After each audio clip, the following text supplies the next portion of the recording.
Hello প্রিয় ছাত্রছাত্রীরা, আশা করি তোমরা সবাই খুব ভালো আছো। তো আমরা প্রত্যেকবার বিভিন্ন ভিডিওর মাধ্যমে আমরা আমাদের সিলেবাসটাকে কমপ্লিট করার চেষ্টা করছি।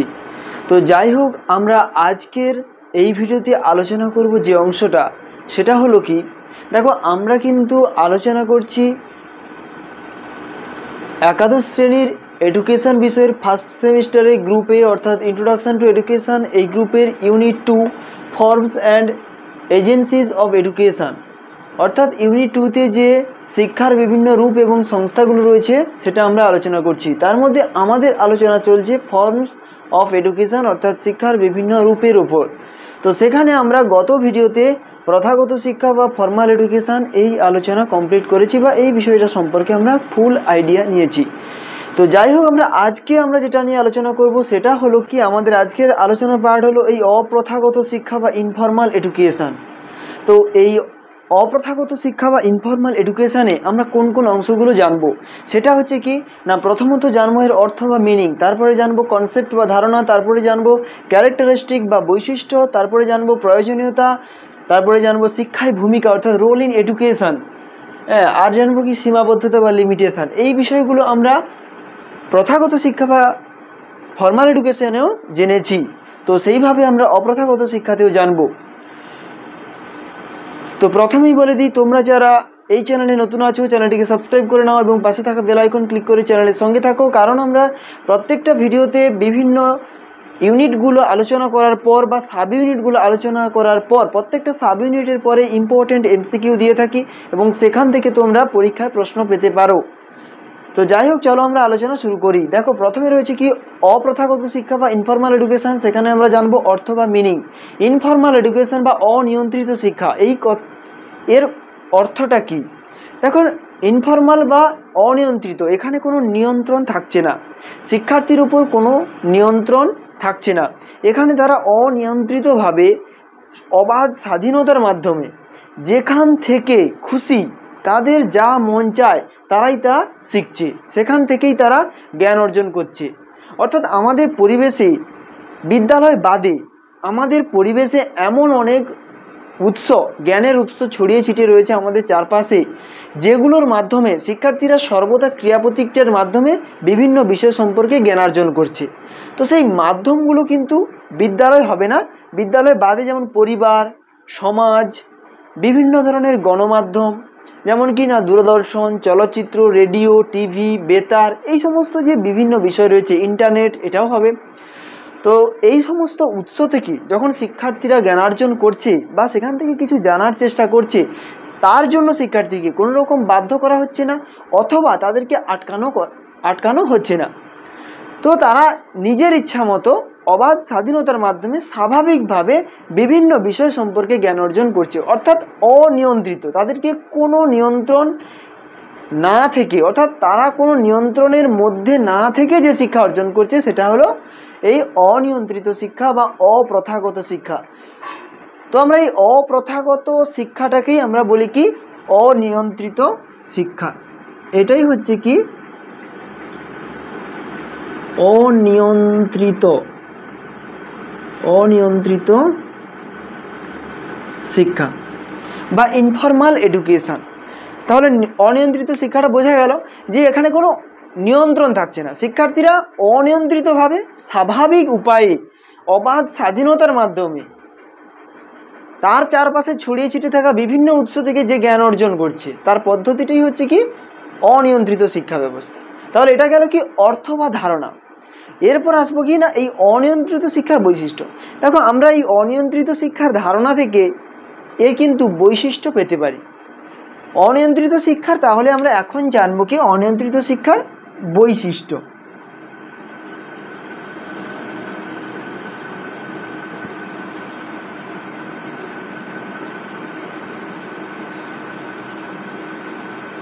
তাহলে অনিয়ন্ত্রিত শিক্ষার মধ্যে কি কি বৈশিষ্ট্য থাকতে পারে?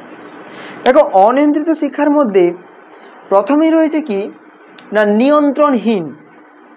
তো আমরা প্রথমেই বলেছি যে অপ্রথাগত বা অনিয়ন্ত্রিত শিক্ষা ব্যবস্থার একটা গুরুত্বপূর্ণ বিষয় সেটা হলো কোনো নিয়ন্ত্রণ থাকে না। তো এই কারণে এর প্রথম বৈশিষ্ট্য হবে কি নিয়ন্ত্রণহীন।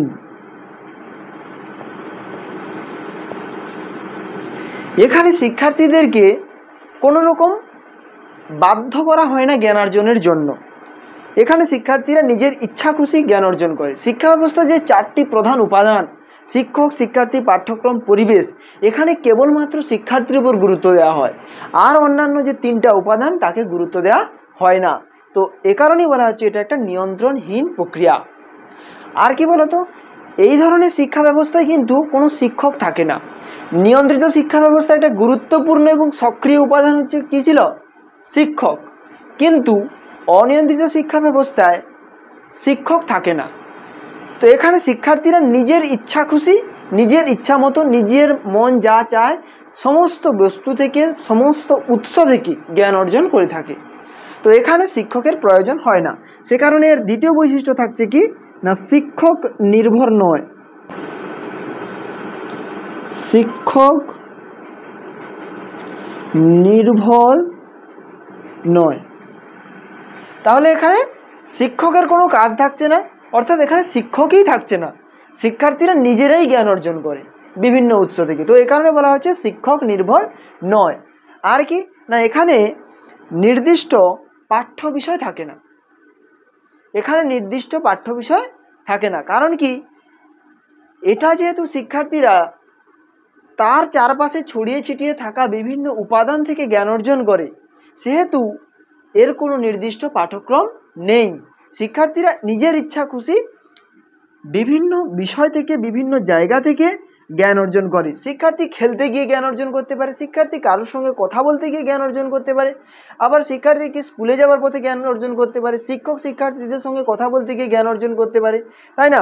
যে কোনো কাজ করতে গিয়ে জ্ঞান অর্জন করতে পারে, সমাজের বিভিন্ন ব্যক্তির সঙ্গে ক্রিয়া প্রতিক্রিয়া করতে গিয়ে জ্ঞান অর্জন করতে পারে। সেহেতু এর কোনো নির্দিষ্ট পাঠ্যক্রম নেই। তাইলে পাঠ্যক্রম অনুপস্থিত। পাঠ্যক্রম অনুপস্থিত অর্থাৎ এখানে পাঠ্যক্রম থাকে না। আর কি নিয়ন্ত্রিত শিক্ষা ব্যবস্থার বৈশিষ্ট্যের মধ্যে পড়ে? এই অপ্রথাগত শিক্ষা বা ইনফর্মাল এডুকেশন, এটা এক ধরনের স্বাভাবিক একটা প্রক্রিয়া। এখানে কৃত্রিমতার কোনো বিষয় নেই। এখানে কেউ আগে থেকে কোনো বিষয় নির্বাচন করে রাখে না বা কোনো বিষয়কে তৈরি করে রাখে না। তো এই কারণে এটা একটা কৃত্রিমতাহীন স্বাভাবিক প্রক্রিয়া। এখানে শিক্ষার্থীরা স্বাভাবিকভাবে জ্ঞান অর্জন করে। শিক্ষার্থীদের কোনোভাবে বাধ্য করা হয় না যে তারা এই বিষয় সম্পর্কে জ্ঞান অর্জন করুক, ওই বিষয় সম্পর্কে জ্ঞান অর্জন করুক। তাহলে বৈশিষ্ট্য হিসেবে তৃতীয় পয়েন্ট আমরা পেতে পারি কি না, স্বাভাবিক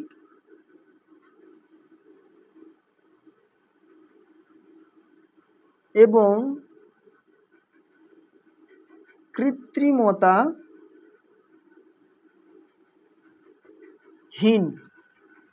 স্বাভাবিক এবং কৃত্রিমতাহীন। এখানে কারুর দ্বারা শিক্ষার্থীদের বাধ্য করা হয় না। শিক্ষার্থীরা নিজেরাই বিভিন্ন সময়ে জ্ঞান অর্জন করে। সে খেলতে গিয়ে জ্ঞান অর্জন করতে পারে, বিদ্যালয়ে পড়তে গিয়ে জ্ঞান অর্জন করতে পারে, পাড়ার ছেলেদের সঙ্গে খেলতে গিয়ে জ্ঞান অর্জন করতে পারে, বিভিন্নভাবে সে জ্ঞান অর্জন করতে পারে। তারপর কি না, এর নির্দিষ্ট স্থান থাকে না। অনিয়ন্ত্রিত শিক্ষা ব্যবস্থার কিন্তু নির্দিষ্ট স্থান নেই। প্রথাগত বা ফর্মাল এডুকেশন বা নিয়ন্ত্রিত শিক্ষায় আমরা দেখেছি যে সেখানে বিদ্যালয় রয়েছে, বিদ্যালয় একটা গুরুত্বপূর্ণ ভূমিকা পালন করে। সেখানে শিক্ষক রয়েছেন, শিক্ষার্থী রয়েছেন, পরিবেশ রয়েছে, একটা নির্দিষ্ট পরিবেশ রয়েছে যেখানে শিক্ষার্থীরা শিক্ষা গ্রহণ করে। কিন্তু এখানে শিক্ষার্থীদের জন্য নির্দিষ্ট পরিবেশ বা বিদ্যালয় বা এমন কোনো সংস্থা নেই যে যেখান থেকে সে নির্দিষ্ট কোনো বিষয় সম্পর্কে জ্ঞান অর্জন করবে। অর্থাৎ এর কোনো নির্দিষ্ট সংস্থা বা নির্দিষ্ট কোনো প্রতিষ্ঠান নেই।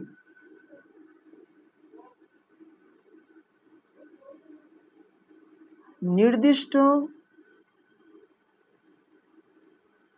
প্রতিষ্ঠান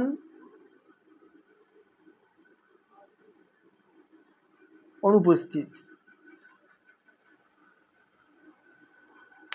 আর কি না, নিয়ন্ত্রিত শিক্ষা ব্যবস্থা যেখানে আমরা জেনেছি যে শিক্ষার্থী কতটা জ্ঞান অর্জন করেছে সেটা জানার জন্য মূল্যায়নের ব্যবস্থা করা হয়। কিন্তু অনিয়ন্ত্রিত শিক্ষা ব্যবস্থায় কোনো রকম মূল্যায়নের ব্যবস্থা করা হয় না। কারণ কি, এখানে তো পাঠ্যক্রম নেই, শিক্ষক নেই, বিদ্যালয় নেই, সেহেতু এখানে মূল্যায়নেরও কোনো সুযোগ নেই। তাহলে আমরা এখানে এ পয়েন্টটাও লিখতে পারি যে মূল্যায়ন প্রক্রিয়া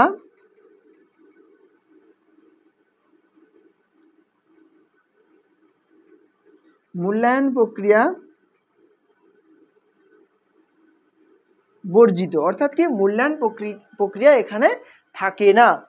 তাহলে এগুলো কি না অপ্রথাগত বা ইনফর্মাল যে এডুকেশন বা অনিয়ন্ত্রিত যে শিক্ষা তার গুরুত্বপূর্ণ বৈশিষ্ট্য। এর আরও বৈশিষ্ট্য আছে, যেমন ধরো এখানে কোনো পাঠ্যপুস্তক থাকে না, যেহেতু দেখো এখানে শিক্ষক নেই, বিদ্যালয় নেই, কোনো নিয়ম শৃঙ্খলা নেই, মূল্যায়নও নেই, তো সেখানে পাঠ্যক্রমেরও কোনো সুযোগ নেই বা পাঠ্যক্রম তৈরি করা বা পাঠ্যপুস্তক নির্বাচন করার কোনো সুযোগ থাকে না।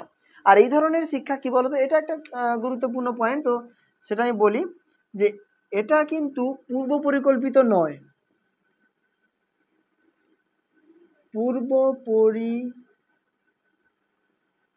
পূর্ব পরিকল্পিত নয়, কারণ এই শিক্ষা ব্যবস্থাকে পূর্ব পরিকল্পিত করা যায় না বা পূর্ব থেকে নির্বাচন করার কোনো সুযোগ থাকে না। কারণ কি এখানে কিন্তু কোনো নির্দিষ্ট নিয়মাবলী নেই যার মাধ্যমে শিক্ষার্থীরা শিক্ষা অর্জন করবে, বা কোনো বিষয় বা কোনো নির্দিষ্ট বিষয় আছে যেখান থেকে তারা শিক্ষা অর্জন করবে। কারণ কি এখানে শিক্ষক থাকছে না, পাঠ্যক্রম থাকছে না, বিদ্যালয় থাকছে না, তো সেক্ষেত্রে কি করে তা কোনো বিষয়কে পূর্ব পরিকল্পনার মাধ্যমে স্থির করা হবে। তো এ কারণে বলা হচ্ছে যে এই শিক্ষা ব্যবস্থা পূর্ব পরিকল্পিত নয়। তাহলে কি এগুলো গুরুত্বপূর্ণ বৈশিষ্ট্য কার? ইনফর্মাল এডুকেশন বা অপ্রথাগত শিক্ষা বা অনিয়ন্ত্রিত শিক্ষা ব্যবস্থা। তাহলে এই বৈশিষ্ট্যগুলো থেকে আমরা কি বুঝছি, যে শিক্ষার্থীদের কোনো রকম নিয়ন্ত্রণের মধ্যে থাকতে হচ্ছে না, চার দেওয়ালের মধ্যে আবদ্ধ থাকতে হচ্ছে না। হ্যাঁ, তাহলে কি না চার দেওয়ালের মধ্যে আবদ্ধ নয়, চার দেওয়ালের মধ্যে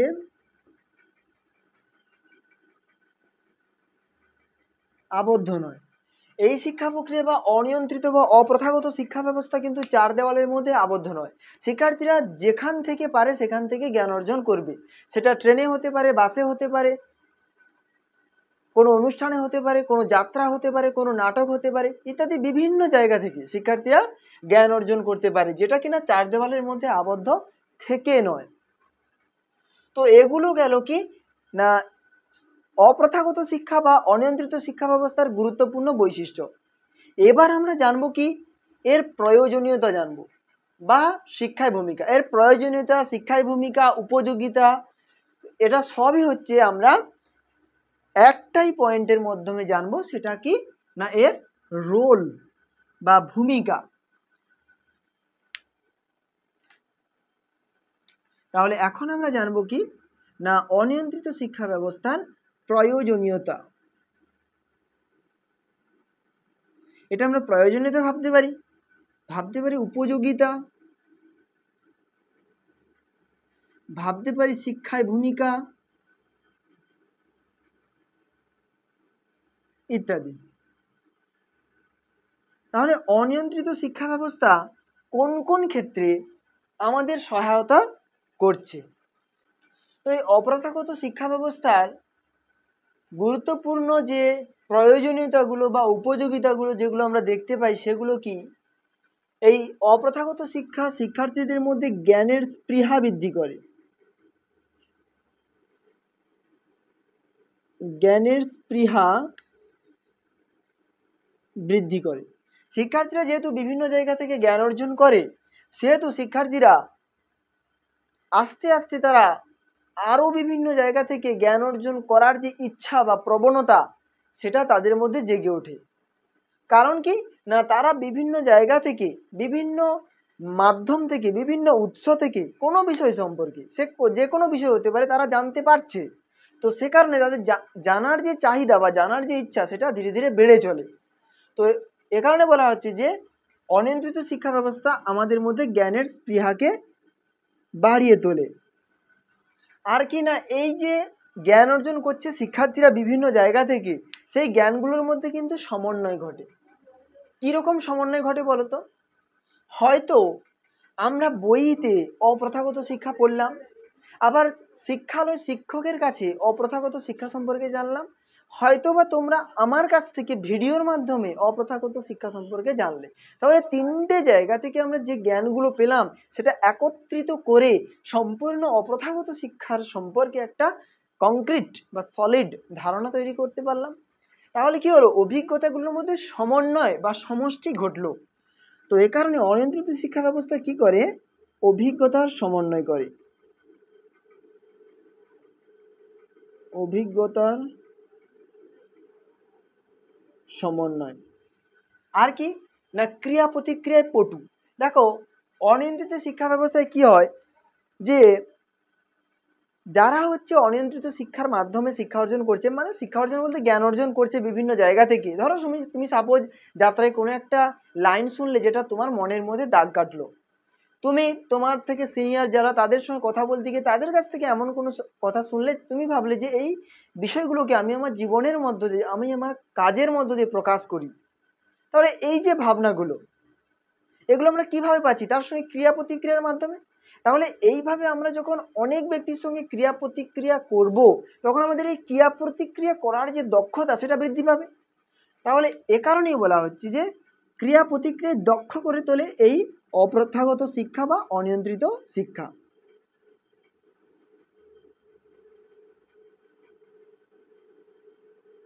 ক্রিয়া প্রতিক্রিয়ায় দক্ষতা অর্জন। এরপরে কি, আমরা যখন অনিয়ন্ত্রিত শিক্ষার মাধ্যমে বিভিন্ন জায়গা থেকে বিভিন্ন উৎস থেকে জ্ঞান অর্জন করতে পারছি, তো সেটা যদি হয় পরিবার, সেটা যদি হয় সমাজ, কোনো নাটক, থিয়েটার, যাত্রা ইত্যাদি বিভিন্ন জায়গা থেকে, তো সেক্ষেত্রে সেগুলো আমাদের কি হয়, মানসিক বিকাশ ঘটাতে সাহায্য করে। সেগুলো কি করে না, মানসিক বিকাশ ঘটাতে সাহায্য করে।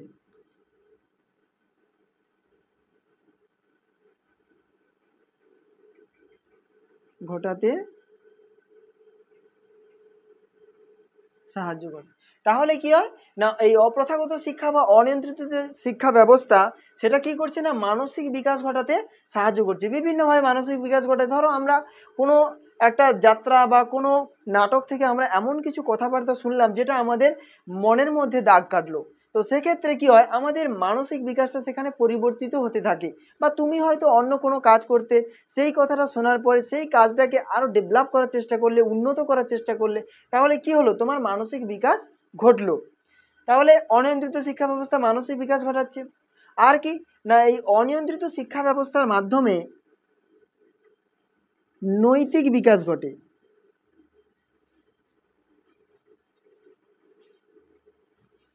এই অনিয়ন্ত্রিত শিক্ষার মাধ্যমে আমরা যখন বিভিন্ন জায়গা থেকে নিজের ইচ্ছে খুশি জ্ঞান অর্জন করছি, তো সেখানে আমরা কোনটা ভালো, কোনটা মন্দ, কোনটা ঠিক, কোনটা ভুল, কোনটা বেঠিক, তো ইত্যাদি সম্পর্কে ধারণা গড়ে উঠছে।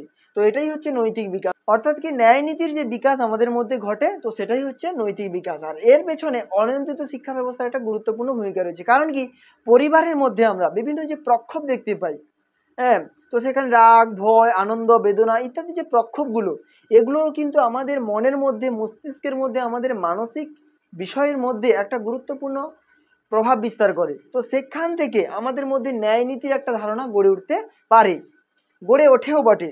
তো সেজন্য বলা হচ্ছে যে অনিয়ন্ত্রিত শিক্ষা ব্যবস্থা নৈতিক বিকাশে সাহায্য করে। আর কি না, অবাধ স্বাধীনতা।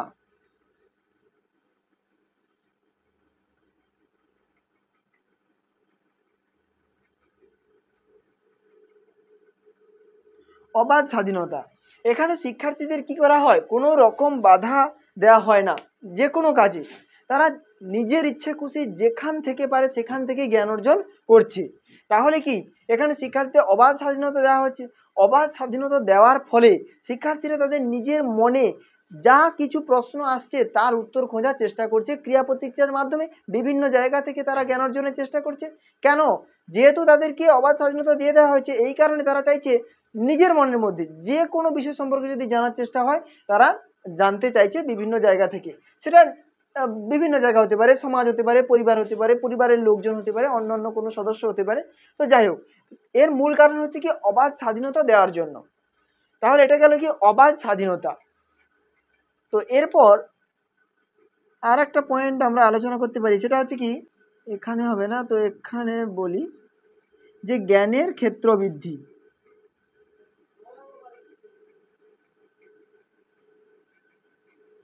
জ্ঞানের ক্ষেত্র বৃদ্ধি, এটা তো পয়েন্টটা দেখে হয়তো তোমরা বুঝতে পারছো জ্ঞানের ক্ষেত্র বৃদ্ধি বলতে কি। জ্ঞানের ক্ষেত্র অর্থাৎ জ্ঞানের যে পরিধি সেটা কি হয় ধীরে ধীরে বাড়তে থাকে। কারণ এখানে যেহেতু শিক্ষার্থীদের বাধা দেওয়া হচ্ছে না, তারা নিজেরা স্বাভাবিকভাবে বিভিন্ন জায়গা থেকে জ্ঞান অর্জন করছে অবাধ স্বাধীনতার মাধ্যমে, সেহেতু তারা জ্ঞান অর্জন করতে করতে তাদের যে জ্ঞানের পরিধি সেটা ধীরে ধীরে বৃদ্ধি পাচ্ছে, তাই না? তো এই কারণেই বলা হচ্ছে যে অনিয়ন্ত্রিত শিক্ষা ব্যবস্থা শিক্ষার্থীদের জ্ঞানের ক্ষেত্রকে বৃদ্ধি করতে সহায়তা করে। তাহলে এগুলো গেল কি, এগুলো হচ্ছে প্রয়োজনীয়তা বা উপযোগিতা বা শিক্ষায় ভূমিকা যাই বলতে পারি আমরা।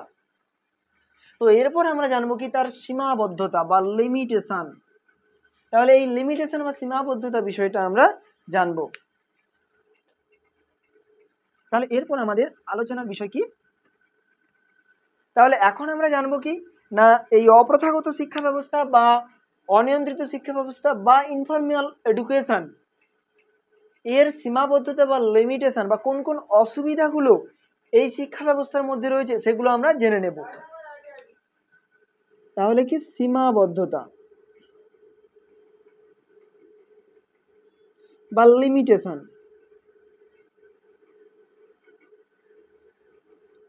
তাহলে এখানে কতগুলো সীমাবদ্ধতা রয়েছে বা কোন কোন সীমাবদ্ধতাগুলো রয়েছে সেগুলো আমরা একটা একটা করে জানবো। দেখো, প্রথমত শিক্ষার্থী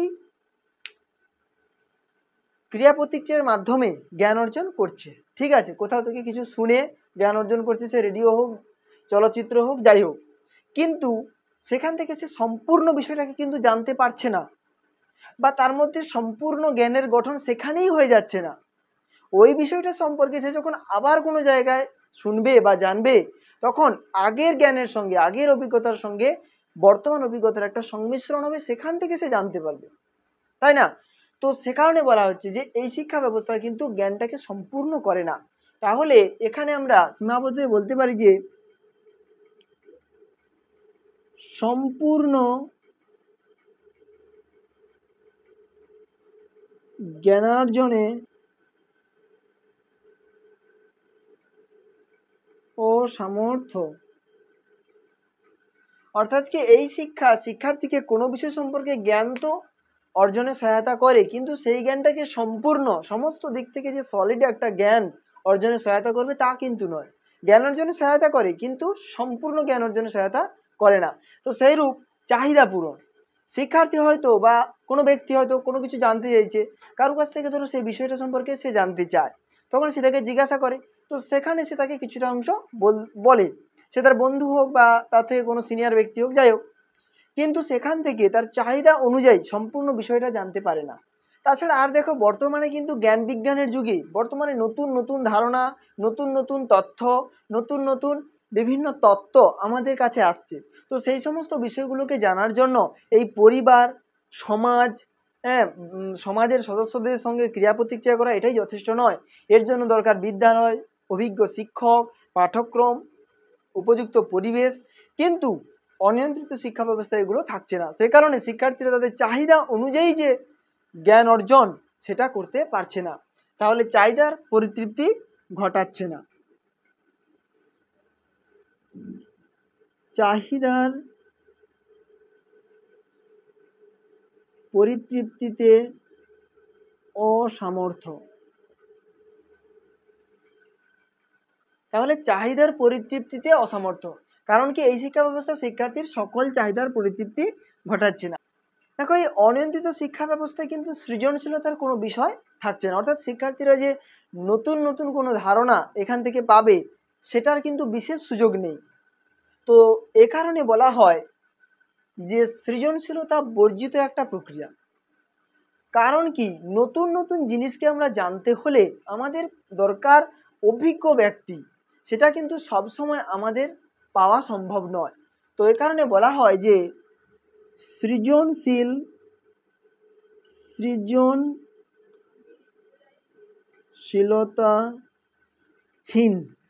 এখানে সৃজনশীলতার কোনো বিষয় থাকে না, ঠিক আছে? কারণ এখানে শিক্ষার্থী বা কোনো ব্যক্তি যা কিছু দেখে অর্থাৎ পর্যবেক্ষণ করে এবং সেটাকে ডিরেক্ট অনুশীলন করে, ঠিক আছে? তো সেখানে পাল্টে মানে ধরো কোনো কিছু একটা সে পোস্টার থেকে হোক বা কোনো চলচ্চিত্র থেকে হোক, সে কোনো একটা বিষয় সম্পর্কে জানলো, সে ভাবলো যে এটা আমি আমার জীবনে আমার আচার আচরণে প্রকাশ করব। সেক্ষেত্রে দেখলো এবং তার আচরণে প্রকাশ শুরু করলো। ওই যে দেখার পর বিষয়টাকে যে আবার নতুন করে গড়ে তোলা, তার মধ্যে নতুনত্ব আনা, সেগুলো কিন্তু এই শিক্ষা ব্যবস্থায় থাকে না। তো এই কারণে বলা হচ্ছে যে সৃজনশীলতাহীন বা সৃজনশীলতা বর্জিত। আর কি,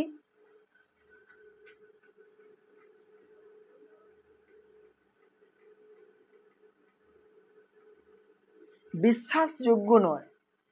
যেহেতু এখানে পাঠ্যক্রম থাকে না, বিদ্যালয় থাকে না, বিষয়বস্তু থাকে না, উপযুক্ত শিক্ষক থাকে না, সেহেতু শিক্ষার্থীরা যে জ্ঞানই অর্জন করুক না কেন, এই সমস্ত বিষয়গুলো না থাকার কারণে এর বিশ্বাসযোগ্যতা অনেকাংশেই কম। আর কি, এখানে মূল্যায়নের কোনো ব্যবস্থা নেই।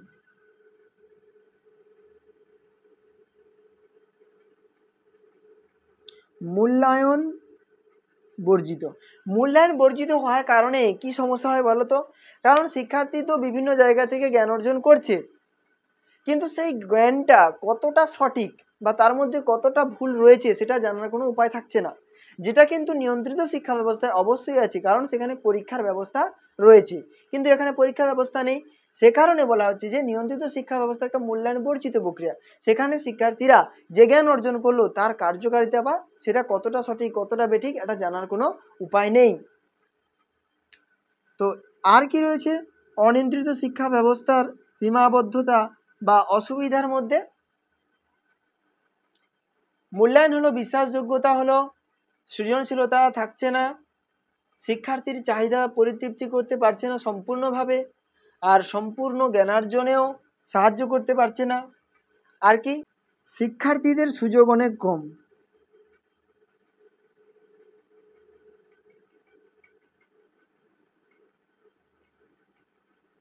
শিক্ষার্থীদের সুযোগ অনেক কম কি করে? শিক্ষার্থী হয়তো তার পরিবার থেকে হ্যাঁ বিভিন্ন বিষয় সম্পর্কে জ্ঞান অর্জন করে, কিন্তু যাদের পরিবারে, যে সমস্ত পরিবারের পিতামাতারা বিভিন্ন কাজের সঙ্গে যুক্ত থাকেন, বিভিন্ন কারণে তারা বাইরে অর্থাৎ পরিবারের বাইরে তাদের সময় কেটে যায়, তো সেই সমস্ত শিক্ষার্থীদের ক্ষেত্রে তাদের বাবা মায়ের কাছ থেকে কিন্তু বিভিন্ন বিষয় সম্পর্কে জেনে নেওয়ার সুযোগ অনেক কম থাকে। তো সে কারণে বলা হচ্ছে যে শিক্ষার্থীদের সুযোগ অনেক এখানে কম থাকে। অথবা সে যদি কোনো সমাজের কোনো ব্যক্তির কাছ থেকে কিছু জানতে চায়, তাহলে বর্তমানে এত বেশি ব্যক্তিরা বিভিন্ন কাজে ব্যস্ত থাকে যে শিক্ষার্থীকে অতিরিক্ত সময় দেওয়ার মতো কারো কাছে সময় খুব একটা বেঁচে থাকে না। তো সে কারণে শিক্ষার্থীদের সুযোগ অনেক কম থাকে বিভিন্ন বিষয় সম্পর্কে জেনে নেওয়ার জন্য। তাহলে এগুলো কি হলো না? সীমাবদ্ধতা, অপ্রথাগত শিক্ষা ব্যবস্থার গুরুত্বপূর্ণ লিমিটেশন বা সীমাবদ্ধতা বা অসুবিধা, যেটা আমরা অপ্রথাগত শিক্ষা ব্যবস্থায় দেখতে পাই। তো যাই হোক, এখন আমরা একটু আলোচনা করব কি, সেটা হচ্ছে আমরা প্রথমে যেটা আলোচনা করেছিলাম সেখানে আলোচনা করা হয়নি বিষয়টা, সেটা হচ্ছে কি আমরা যখন তার অর্থগুলো জানলাম, এখানে আর একটা বিষয় জেনে নেওয়া দরকার, সেটা হলো কি না সংজ্ঞা, যেটা গুরুত্বপূর্ণ, খুব গুরুত্বপূর্ণ, কারণ এখান থেকে অনেক প্রশ্ন আসে। তো এখানে আমি গুরুত্বপূর্ণ দুজন ব্যক্তির সংজ্ঞা আমি বলে দেব। প্রথমে আসছে কি কুমস, কয় হ্রস্বকার ময়ব দন্তস, কুমস, COOMBS, কুমস। তো ইনি অর্থাৎ কুমস, তিনি এই অনিয়ন্ত্রিত শিক্ষা ব্যবস্থা সম্পর্কে বলেছেন, অনিয়ন্ত্রিত শিক্ষা হলো এমনই এক শিক্ষা যা সর্বদাই নিয়ন্ত্রণহীনভাবে ঘটে।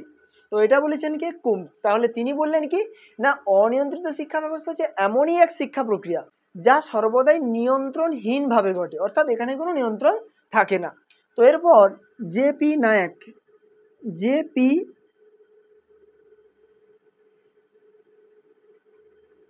নায়ক, তিনি কি বলেছেন এই অনিয়ন্ত্রিত শিক্ষা সম্পর্কে? তিনি বলেছেন যে সমাজ জীবনে বেড়ে ওঠার সঙ্গে সঙ্গে যা কিছু শেখা যায় তা সবই হলো অনিয়ন্ত্রিত শিক্ষা। তাহলে তিনি কি বললেন? সমাজ জীবনে একজন শিক্ষার্থী বেড়ে ওঠার সঙ্গে সঙ্গে বিভিন্ন জায়গা থেকে যা কিছু শিখছে তা সবই হচ্ছে অনিয়ন্ত্রিত শিক্ষা। তো এই দুটো সংজ্ঞা অত্যন্ত গুরুত্বপূর্ণ। তো এখান থেকে MCQ দিতে পারে, হয়তো বলবে যে সমাজ জীবনে বেড়ে ওঠার সঙ্গে সঙ্গে শিক্ষার্থী যা কিছু শেখে বা যা কিছু শেখা যায় তাই হচ্ছে অনিয়ন্ত্রিত শিক্ষা। তো এটা কে বলেছে? সেখানে আমাদের জেপি নায়ক অপশনটা বেছে নিতে হবে। তো এখানে আমি একটা কথা বলি যে তোমরা অনেকেই বলছো যে স্যার আপনার কাছে যে ওই এমসিকিউ বুকটা আছে তার পুরো বইটার পিডিএফ আমাদের দিয়ে দাও। বা অনেকেই বলছো যে এই বইটা অনেক ভালো, কিন্তু এই বইটা আমরা কোথায় পাবো, আমরা এই বইটা কিনিনি। তো যাই হোক, এরকম অনেকে অনেক প্রশ্ন করছে।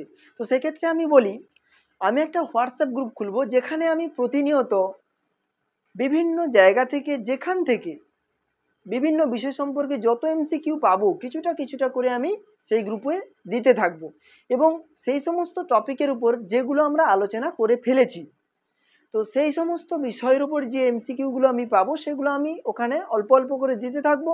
তোমরা সেগুলো বাড়িতে প্র্যাকটিস করবে। তো সে কারণে আমি ওই হোয়াটসঅ্যাপ গ্রুপের লিঙ্কটা এই ভিডিওর ডেসক্রিপশানে দিয়ে দেবো। তোমরা দয়া করে ওই ডেসক্রিপশান থেকে ওই লিঙ্কে গিয়ে ওই হোয়াটসঅ্যাপ গ্রুপে যুক্ত হয়ে যাবে। তাহলে কী হবে, তোমরা প্রতিনিয়ত, মানে আমি যখন কোনো এমসিকিউ দেবো তোমরা সেটা জানতে পারবে এবং সেই এমসিকিউগুলো বাড়িতে প্র্যাকটিস করবে। আর বলছো যে বইয়ের পিডিএফ, আমি ওই বই থেকে সমস্ত এমসিকিউগুলোর ছবি তুলে ক্যামেরা করে ওখানে আমি পিডিএফ করে দিয়ে দেবো, ঠিক আছে, কিছুটা কিছুটা করে, যেগুলো আমরা আলোচনা করে ফেলেছি। তো তোমরা ওগুলো বাড়িতে প্র্যাকটিস করবে, যেখানে পারবে না ওখানেই বলবে, ওখানেই কমেন্ট করে জানাবে। তাহলে কী হবে, আমরা একসঙ্গে সমস্ত বিষয়টাকে আলোচনা করতে পারবো, যেটা আমাদের পরীক্ষার জন্য অত্যন্ত গুরুত্বপূর্ণ। আর এখানে বলে রাখি যে আজকের আলোচনা এখানেই শেষ। কারণ কি, আমরা এর আগে আলোচনা করেছিলাম প্রথাগত শিক্ষা, আজ আমরা আলোচনা করলাম অপ্রথাগত শিক্ষা, যেখানে আমরা সম্পূর্ণ সিলেবাস অনুযায়ী বা সিলেবাস ভিত্তিক সম্পূর্ণ বিষয়টা আলোচনা করলাম। আর তোমাদের বলে রাখি যে এই বিষয়গুলো সম্পর্কে কনসেপ্ট আমাদের দরকার, অর্থাৎ একটা সলিড ধারণা দরকার, যার উপর ভিত্তি করে আমরা এমসিকিউগুলোর সঠিক অ্যান্সার দেব। এমসিকিউ কিন্তু অত্যন্ত গুরুত্বপূর্ণ। আমরা যদি একটু পড়ি তাহলে এমসিকিউগুলো খুব সহজে করতে পারবো, কিন্তু যদি না পড়ি তাহলে একটাও এমসিকিউ আমাদের ঠিক হবে না। কারণ কি, এমসিকিউতে আমরা 4টা অপশান পাচ্ছি, সেখানে আন্দাজে টিক চিহ্ন দিয়ে আসাটা সম্পূর্ণ বোকামির কাজ হবে, কারণ এইভাবে একটাও প্রশ্ন ঠিক নাও হতে পারে। তো যাই হোক, পরবর্তী ভিডিওতে আমরা প্রথা বহির্ভূত শিক্ষা বা নন ফর্মাল যে এডুকেশন রয়েছে সেটা আমরা আলোচনা করব। ততক্ষণ পর্যন্ত তোমরা সুস্থ থেকো। আর যেটা আমি প্রথমেই বলেছি, তোমরা তাড়াতাড়ি এই চ্যানেলটার সঙ্গে যুক্ত হয়ে যাও, অর্থাৎ সাবস্ক্রাইব করে নাও এবং পাশে থাকা বেল আইকন ক্লিক করে চ্যানেলের সঙ্গে থাকো। তোমরা সুস্থ থেকো, ভালো থেকো, খুব তাড়াতাড়ি পরবর্তী ভিডিও নিয়ে আসছি।